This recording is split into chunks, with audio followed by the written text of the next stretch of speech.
Hi all, thanks for joining. Today I'll be presenting on space vehicles.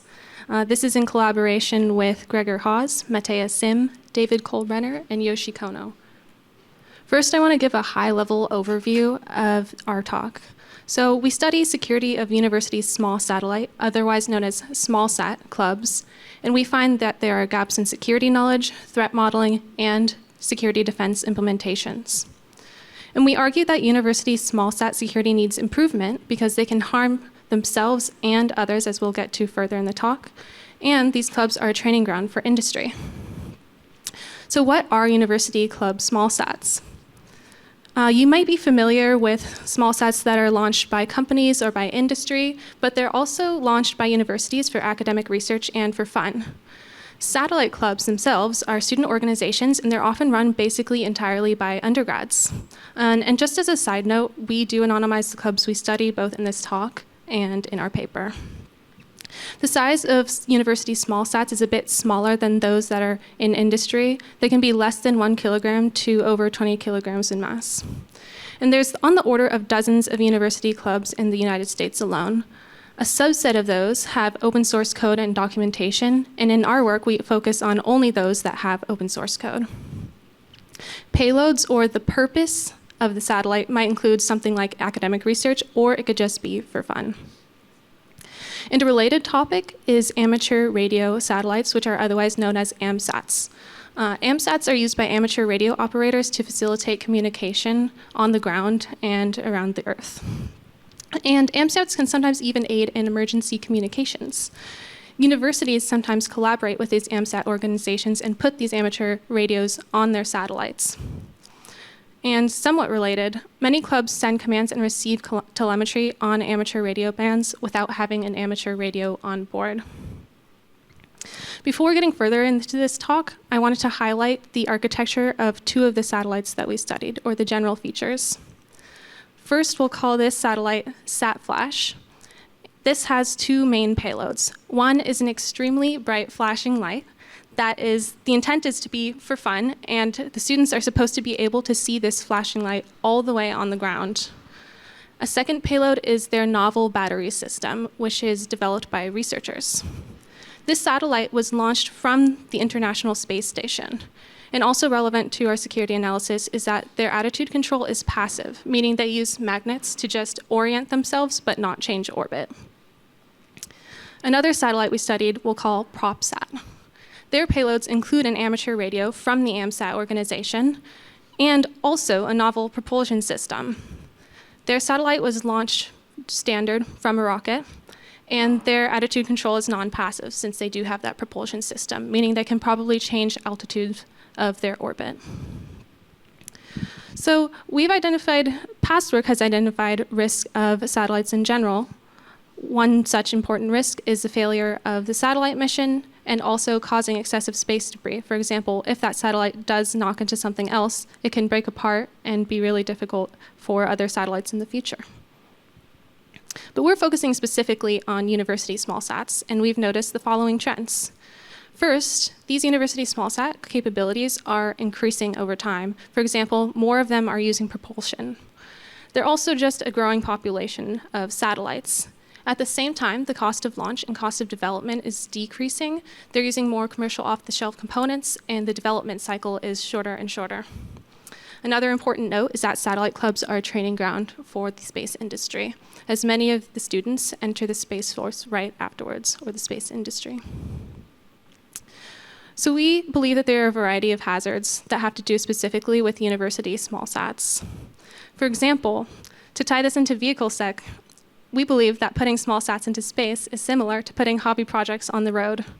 And just like one hobby project on the road can damage other hobby or projects and vehicles on the road, one insecure satellite can damage parts of the space ecosystem. Therefore, we argue that for the satellite ecosystem to be safe, all satellite teams need to be proactive about security. We also believe that these risks will only increase in the future without addressing security. So based on this, we identified the following research questions. 1, what are the security goals and practices of university small satellite teams? 2, what barriers to building satellites securely do small sat teams face? And 3, what processes and tools can we recommend to improve small sat team security? We only focus on the first 2 questions in this talk. Our methodology is made up of interviews and code analysis. First, we do in-depth code interviews on security perspectives and practices. This is made up of 8 interviews from different Satellite Club members and alumni across 4 clubs. And then we also analyze their code based on satellite-specific threat models across 203 repositories and 3 satellites. What we think is especially interesting about our work is that we combine this interview and code and make comparisons across the 2 to identify further barriers to building satellites securely. So at a high level, we do think that security needs to improve on these small sats. Of the clubs we analyzed, none of them practice systematic threat modeling, none of them encrypted their communication, though one did implement command authentication. And overall, there were some attempts at security features, but these often did not correspond with the threats on board. Here are some examples of issues that we saw. We saw some threat modeling issues. For example, actually, a lot of the threats that were considered were only mentioned to us during the interview, and they didn't discuss them at all prior to the development or during development. Also, defenses were often incorrectly implemented. For example, there was documentation stating communications would prevent repeat attacks, which we think they meant replay attacks, but there was an off-by-1 error that we experimentally confirmed. Also, there was lots of comments scattered throughout the code. For example, don't leak credentials, the basic stuff that you learn in your undergrad security course that you try to take with you. But there were some examples of effective safety measures, at least. So the goal of SatFlash was to keep the flashing light out of the International Space Station's view.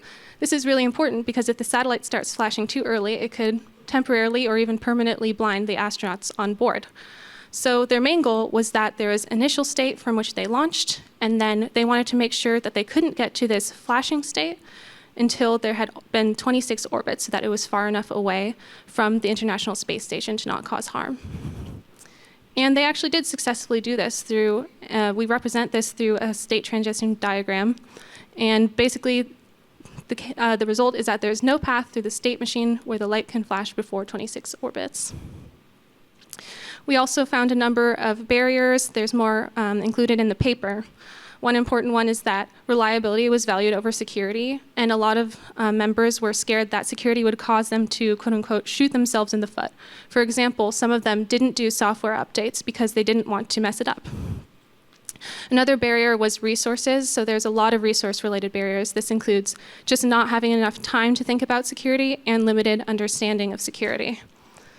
Also, a variety of clubs misunderstood regulation, so that means that they thought that they could not encrypt telecommands to their satellite because they were on the amateur radio band. Amateur radio typically requires you to not encrypt your communications, but it does allow for this specific subset of communications to be encrypted. Some interesting threats that surfaced during the interviews. B2 said a foreign adversary could take control of the satellite and cause it to run into the International Space Station or a satellite that's part of an international collaboration. Anytime that you have a satellite with a propulsion capability, you effectively have a kinetic weapon that can destroy other satellites. A traditional adversary to the United States could take control of some US satellite and say, the student satellite is malfunctioning and it has crashed into our satellite. This is a big international incident. The United States can't control their satellites, and we thought that this was a really interesting threat that they surfaced. We also asked interviewees a little bit about industry for those who had been in industry. And we noticed that there were quite a few industry shortcomings which weren't all dissimilar from small sats and university small sats specifically. For example, C1 said, the space industry as a whole is hilariously bad at cybersecurity. It is comical and also terrifying with the scope of projects in industry that have absolutely zero encryption. D3 said they did no unit testing, no fuzzing, no security auditing. With that, we believe that small sat clubs should implement security to improve mission safety. And risk will increase as small sats become more advanced without thinking about security or taking proper security training. And also, understanding developers and their barriers to security are important for proposing solutions. So thank you for listening. Thank you.